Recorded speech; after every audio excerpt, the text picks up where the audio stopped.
change the race to Hispanic, the likelihood now jumps to 75%. And change the race to African American, that student now has a 95% chance of being admitted to Harvard. This is not a light thumb on the scales. This is a dispositive policy that prohibits better qualified Asian Americans from being admitted.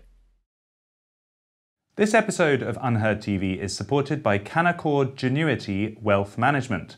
Canaccord Genuity Wealth Management is one of the top 10 independent wealth managers in the UK. They offer a fully integrated wealth management solution that combines wealth planning from their team of independent financial advisors with investment portfolio services from expert investment managers.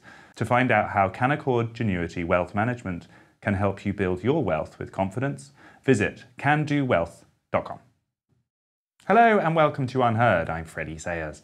We like to look for the important things that aren't yet being talked about, but are coming down the track here at UnHerd. One of these, we think, are some legal cases currently being considered by the Supreme Court in the US on the topic of affirmative action on the grounds of race, particularly with regard to elite universities and colleges where it's currently a major part of the admissions process. The smart money seems to say that the court might actually overturn previous judgments and deem it unconstitutional to consider race at all. This would have a huge effect on the whole concept of equity, on how corporate boards are filled, how scholarships and places and jobs are given. If it happens, it's going to be huge. Edward Blum is a conservative legal strategist who is behind some of the cases being considered by the court. He himself has devoted decades of his life to campaigning against racial affirmative action in a number of the settings I talked about. It looks, just maybe, like his lifelong campaign might be about to be successful. He's here to talk to us about the arguments for and against. Welcome, Mr. Blum. Freddie, thanks for having me. So what is the current case that is most likely going to be considered next? Give us the background on that. There are two cases pending before the U.S. Supreme Court. They are styled Students for Fair Admissions versus Harvard, and a similar case, Students for Fair Admissions versus the University of North Carolina. Students for Fair Admissions is a membership organization that I founded back in 2014. We sued Harvard and we sued the University of North Carolina, arguing that their admissions policies violate the current laws regarding race and ethnicity in college admissions. But moreover, and really more importantly, we argue before the court that allowing race and ethnicity to be a factor at all in college admissions violates the U.S. Supreme Court jurisprudence going back dozens and dozens of years, and it violates the U.S. Constitution. I think we might have to back up a little bit, Mr. Blum. I'm just thinking for our viewers over here in Europe or people who are not familiar with the current situation, let's just describe what's happening with university admissions. So currently, universities are allowed to, and indeed do, at least elite colleges, overtly take into account the ethnicity of applicants in their final selection for the student body. So they might say, we want more people of this race, we want less people of this race, on the grounds of better representing the country or making up for historic injustices or whatever the arguments may be. But that's what's currently happening. Is that a fair summary? Well, that is a fair summary. The United States law today, as interpreted about 20 years ago by the Supreme Court, allows colleges and universities to put a thumb on the scale based upon a student's race or ethnicity. In the case of Harvard and other elite universities, that thumb on the scale is now diminishing the opportunity of Asian Americans to be admitted, while boosting the likelihood that African Americans, Hispanics, and whites will be admitted. And this is a story that's not only going on at Harvard, but at competitive universities like Yale and Princeton and Stanford and dozens of other colleges. So what does that mean? It's boosting whites? Because I think most people would understand that there's an Asian American controversy in that they overperform in standardized tests, and if there was no affirmative action in each direction, they would have an overrepresented portion of the student body of elite colleges. But what you're saying is that actually, in some cases, this form of affirmative action helps whites. It does. How does that work? Well, let me give you an example that we presented in court that was not impeached by our opponents. If you look at a typical Asian American male applicant to Harvard and look at the quantitative academic skills and performance of that applicant, and assume that applicant's grades and test scores have a 25% likelihood that applicant will be admitted to Harvard. Now, change the race of that applicant, but hold everything else in place. Change that applicant's race to white, the likelihood that white student will be admitted goes up to 36%. Change the race to Hispanic, the likelihood now jumps to 75%. And change the race to African American, that student now has a 95% chance of being admitted to Harvard. This is not a light thumb on the scales. This is a dispositive policy that prohibits better qualified Asian Americans from being admitted. So is it mainly I'm trying to work out what's animating your mission, that you've spent so many years on this. Is it mainly a sense of unfairness towards the Asian American community, or is it more of a defense of meritocracy from first principles, or are you worried about other minorities? What's driving you? Well, that's a good question, and it's a complex question because there isn't a real simple answer. I think what drives me and what drives this movement is the belief that America was born with a terrible scar on its history, and that is the history of slavery that then evolved into a history of Jim Crow racism against African Americans.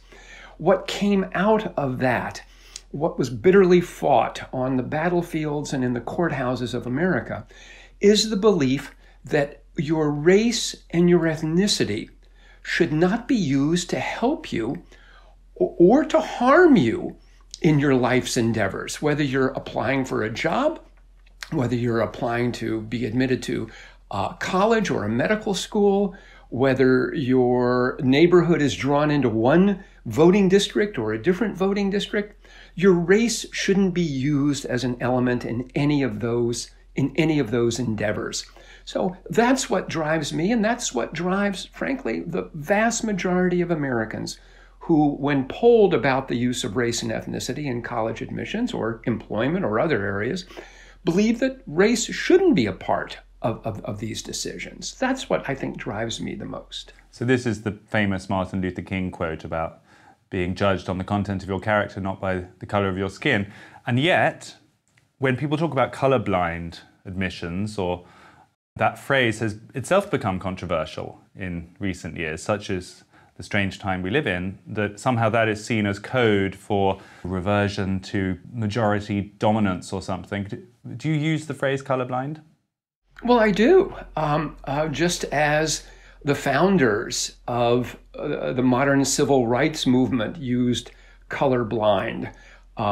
There are, I think a small minority of Americans, they are of good faith, who see colorblindness as a reversion to white supremacy.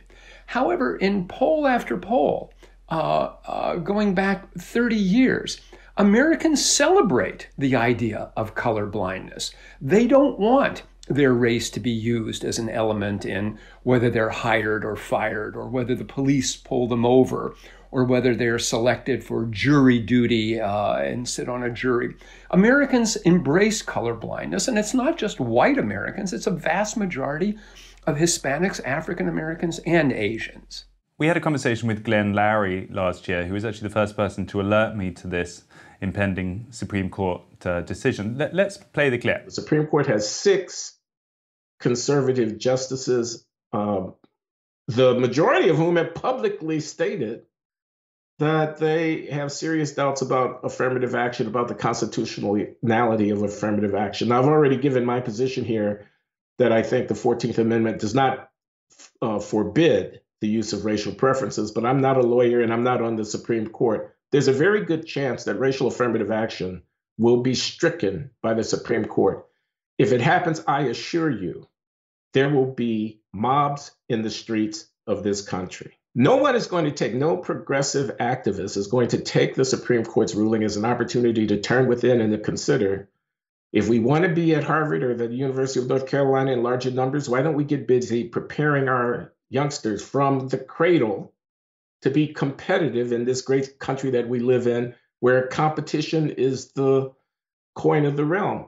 No, they're not going to do that. They're going to interpret that as an anti-Black move by a racist Supreme Court. I assure you, that is a disaster, and I think we're headed toward it. What's your reaction to what Glenn had to say? I admire Glenn Loury immensely. Although I think his concern about riots in the streets and protests, I think that's probably incorrect. And let me tell you why. I think now it's 9 states throughout the U.S. Voters have already expressed their opinion on this. In the state of California in 1996, by a significant majority, Californians voted to end affirmative action. That was in 1996. In 2020, that question was put before the voters once again. And this is in California, probably the most liberal state in the union. Once again, the liberal voters in the state of California voted to ban affirmative action in state policies. This tells us something. If California, we're not talking about Oklahoma here, Freddie, or Texas. This is California. They gave Joe Biden a 30-point margin in the election. At the same time, Californians were voting for Joe Biden. They voted no for the reintroduction of affirmative action. The state of Washington as well. So I admire Professor Loury, but I think I don't think that's how it's going to play out at the Supreme Court. So how will it play out then? I mean, let's start with the practical effects, because you gave us some percentages there, which were estimates of how different ethnic groups would perform. I mean, I've got the current Harvard diversity statistics here by ethnicity. They say that in their current most recently admitted class, African American is 15.2%, Asian American 27.9%, Hispanic or Latino 12.6%, Native American 2.9%, Native Hawaiian 0.8%, and no other ethnicity is mentioned, which I guess means that roughly 50% would be white. How would that change in your estimate if this is stricken down? Well, we did a study for the courts back in 2018, and the premise was if Harvard only uses grade point averages and standardized test scores as a metric for admissions, it's likely that Asian Americans will make up about 50% of the incoming freshman class. Hispanics will go up slightly. Whites and African Americans will go down slightly.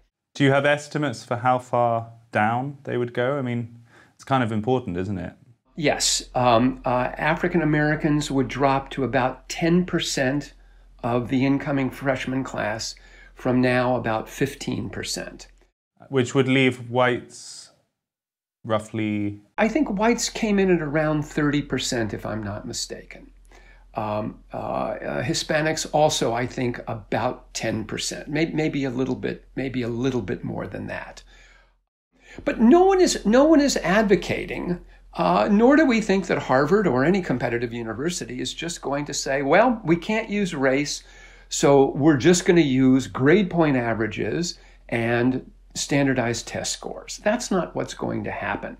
Harvard, I believe, will be compelled to change the entire framework of their admissions policies. Right now, there is a significant boost given to students whose parents attended Harvard, the legacy status. That may be changed dramatically by Harvard. The tips given to certain athletes, those who play water polo or fencing, that may be changed. And more importantly than even those two, Harvard may start to lower the bar a little bit for kids who have come from very modest or even disadvantaged backgrounds, who are the first in their family to attend college, who are raised by a single parent whose family income falls below a certain level. But wait, so you would approve of that?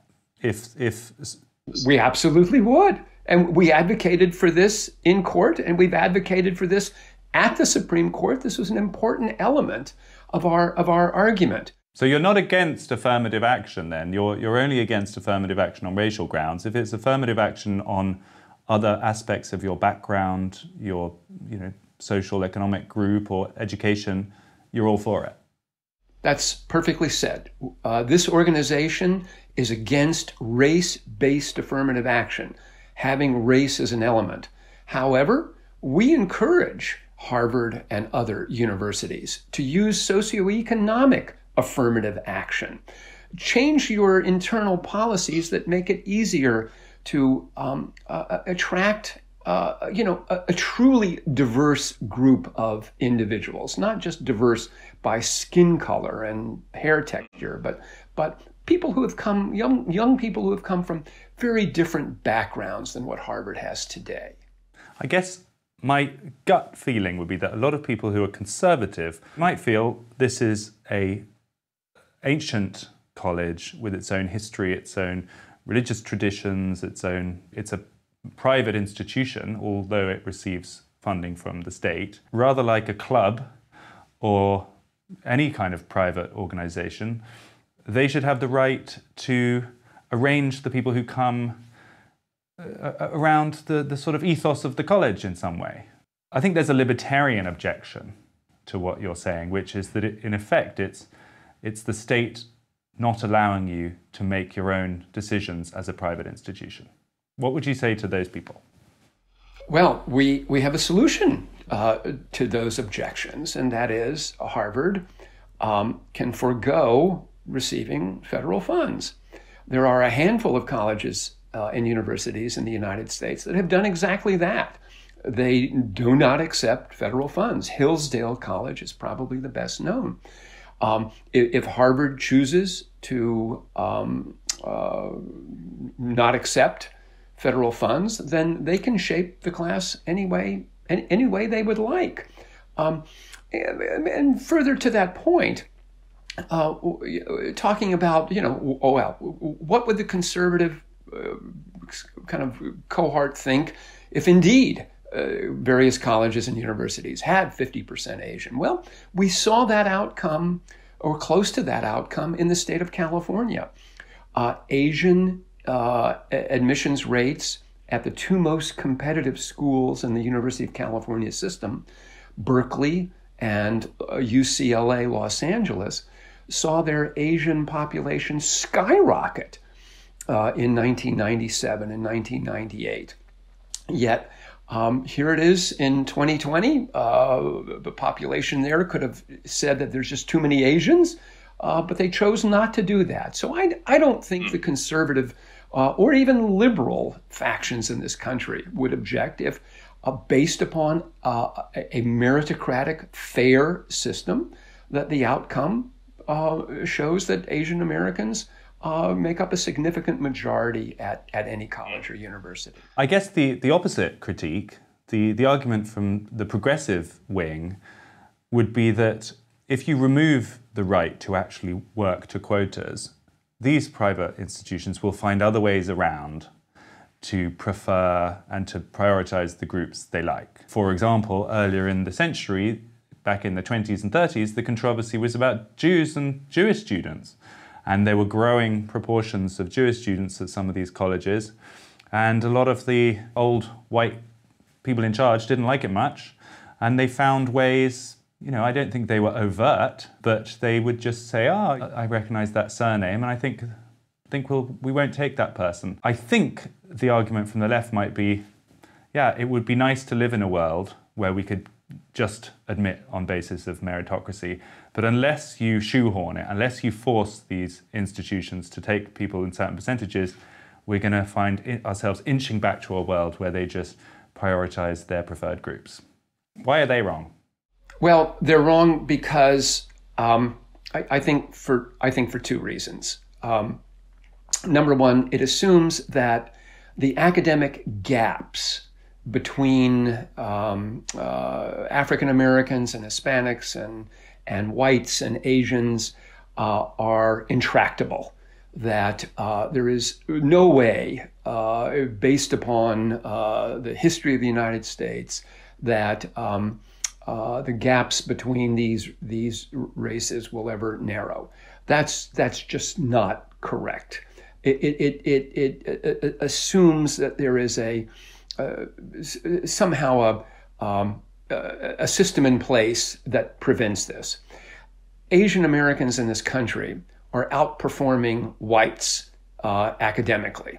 The Asian Americans that are doing this as a cohort have fewer resources, less family wealth, lower income levels than whites.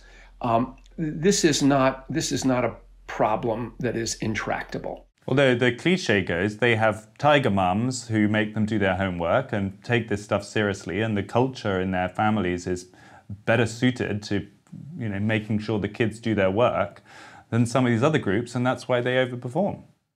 Well, coming from a Jewish background myself, I had a tiger Jewish mom that didn't let me go out, after school and hang out at the basketball court with my buddies and drive around and see girls. We had to study and we had to achieve. The most important educational institution in the United States, and I think perhaps in the UK as well, is the family. Learning begins at the cradle. It doesn't begin at first grade. It doesn't end at 12th grade. It begins at the cradle. And moms and dads within the Asian community expect certain academic achievements. And that can be replicated among whites, Hispanics, and Asian and African Americans as well.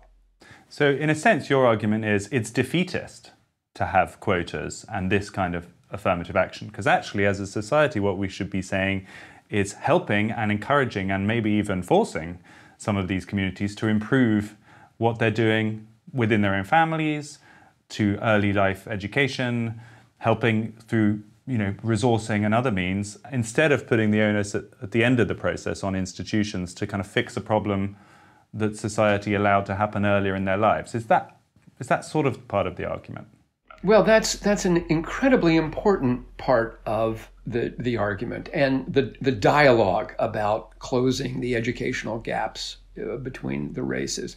But there is something else that is deeply troubling about using race, and that is colleges and universities that lower the bar for African Americans and Hispanics often see that those students who are admitted either drop out because their academic backgrounds are not sufficient to compete at some of these colleges or universities, or whereas they hope to become doctors or engineers or major in computer science, they find that those majors and areas of study are just too competitive for them. And while they may not drop out of schools like Duke and Stanford, they switch from computer science and pre-med into the humanities or the social sciences, where had they gone to a school where their qualifications were better matched, then they would graduate with degrees in engineering and biology and perhaps go on to medical school. That's another important element that I think will change when these opinions come down. So there's a practical argument there that sort of pushing and pulling the outcomes doesn't actually help the students. In other words, that they would reach a better place later in life if they weren't artificially pushed into places that maybe didn't suit them. That's exactly right. And there's data and studies to endorse that view. Plus, there's one other element here. Often, and we've heard it and we can read it and we've seen it a million times, minority kids on competitive campuses will say that their friends and colleagues believe and have expressed to them that the only reason that they are there is because they are a certain race, not because they were academically qualified. So those kids who truly were academically qualified feel like, because the bar is lowered for all African Americans, even though I scored as well as any Asian on this campus, people think I'm here because I'm black. So it actually takes away from their achievement. Now, I'm not going to try and do a gotcha here, Mr. Blum, but I do feel like the last couple of arguments would equally apply to affirmative action based on economic criteria. So if you're in favor of affirmative action for people who have had a more deprived background or have had a less good education, they too would arrive at the college without the necessary preparation. They might also suffer. They might have to change course. They might have to drop out. How is that any different? Well, that is very true. Well, you may notice that I said lower the bar a little bit. You cannot lower the bar dramatically for kids from disadvantaged backgrounds, just as you cannot lower the bar for kids from ethnic or racial backgrounds. So that may be an outcome, but more importantly, kids who come from disadvantaged backgrounds don't walk around campus with signs saying family below poverty level, or I'm the first in my family to go to college. You won't know that just looking at kids from those backgrounds. They may disclose it to their friends and others, but you won't know it. So there's less stigma. Is it not similarly defeatist, though? If you're saying the most important unit is the family and schools and early life education, to say we're going to put our finger on the scales to help people who've had less advantageous family lives, less advantageous education, is just the same. It's giving up on the root cause of the problem, and it's putting the onus on these institutions. What's actually, as a society, we need to fix that so that those provide better ladders out of underperforming schools, do better in terms of helping families look after their kids, and generally not give up on them. Well, I don't see it as an either-or proposition, Freddie. Yes, families, mothers and fathers are going to have to change their behavior. They're going to have to demand more of their children. They're going to have to spend more time and emphasize the importance of family life and early education from the cradle through the very first grade. But that doesn't mean that colleges and universities can't recognize that there are, hundreds of thousands of really academically gifted kids that have, for a variety of reasons, grown up in households that just don't have the resources for tutors who attend schools in neighborhoods where those schools aren't as fulsome with their academic offerings as private schools in this country or suburban well-to-do schools in this country. So lowering the bar a little bit for those kids, rural areas, things like that, that's not really in great tension with what I'm talking about with the family. But would a better solution not be saying, let's provide funds to people for private tutoring, let's put schools for gifted kids in the middle of these deprived neighborhoods. Let's try and build ladders out of those situations. I mean, as a liberal, a classical liberal or a philosophical liberal, would you not prefer to be making that argument, that a true meritocracy, where universities just pick the best people, the people who they think are going to flourish the most, and it's the job of national governments and wider society to make sure that that opportunity is well spread? Again, I don't think it's an either or. I think our societies, our culture needs to be addressed to some degree by government intervention. When you measure what government has done in the past, however, tens of billions, I withdraw that, trillions of dollars in this country have been spent trying to narrow the gaps in educational attainment between African Americans and Hispanics on the one hand and whites and Asians on the other. It has been, I would think, just really modestly successful. We can spend more money, but I think the bulk of the solution is at the cradle and at the family. And could resources be put there? Sure, but it's really going to be up to moms and dads to do this. And I have seen this over the last 8 years. We have dozens of Asian students who have participated in these lawsuits. I have been to their homes.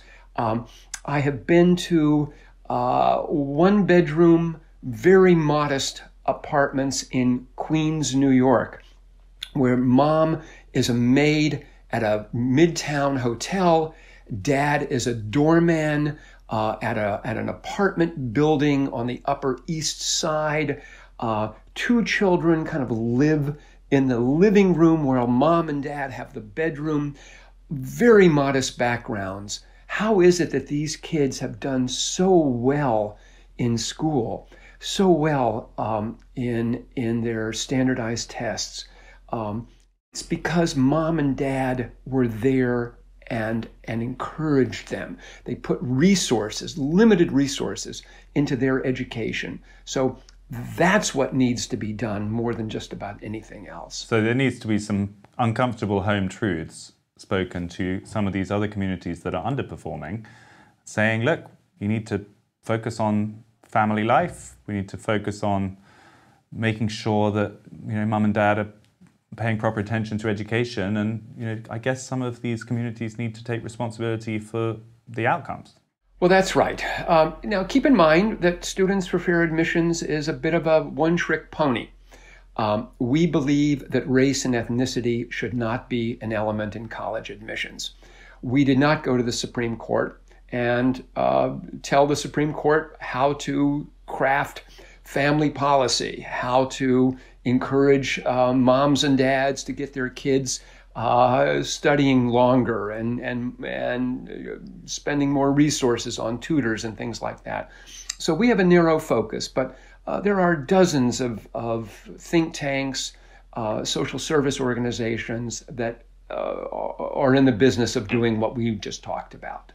Let's end on a bit of a practical note. If you're successful, if the principle is changed so that race cannot be included in admissions, obviously top colleges and universities would have to change their admissions process. Do you think there would be further ramifications? Do you think it would be a kind of tidal effect that suddenly corporate boards, other institutions could no longer consider race as well? Or do you think it would stop at the universities?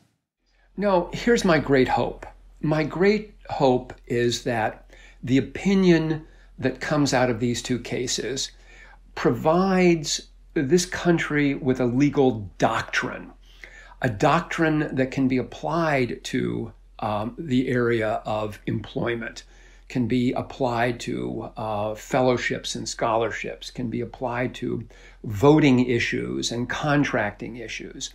That doctrine will be the beginning of the restoration of the great colorblind covenant that has held together this country through very difficult historical episodes. So that's my hope, is that the justices give us something that not only applies to just higher education, but also these other very important areas of American life. And when do you think that might happen? What should we be looking out for?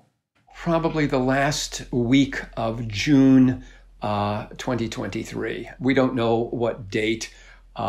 It could come earlier. These are my 7th and 8th cases that I've worked on. You just never know, but I think common wisdom is that the more difficult cases are put off to the very end, and that's when I expect them to come. Fascinating. Well, we will be tuning in for sure. Thank you so much, Edward Blum, for telling us about your campaign. Thanks for having me, Freddie. I enjoyed this. That was Edward Blum, the conservative legal strategist who has devoted a huge amount of energy, time, and money over the years fighting against affirmative action on the grounds of race. Probably some of you would think from the left that he is just rolling back decades of progress, that he's going to return us to some kind of white supremacist world. Some, maybe from the right or from a more libertarian perspective, might think that he doesn't go far enough and that by allowing any kind of affirmative action, he's only taking half measures. Well, whatever you think, let us know in the comments. It's always good to hear from you. In the meantime, thanks for tuning in. This was UnHerd.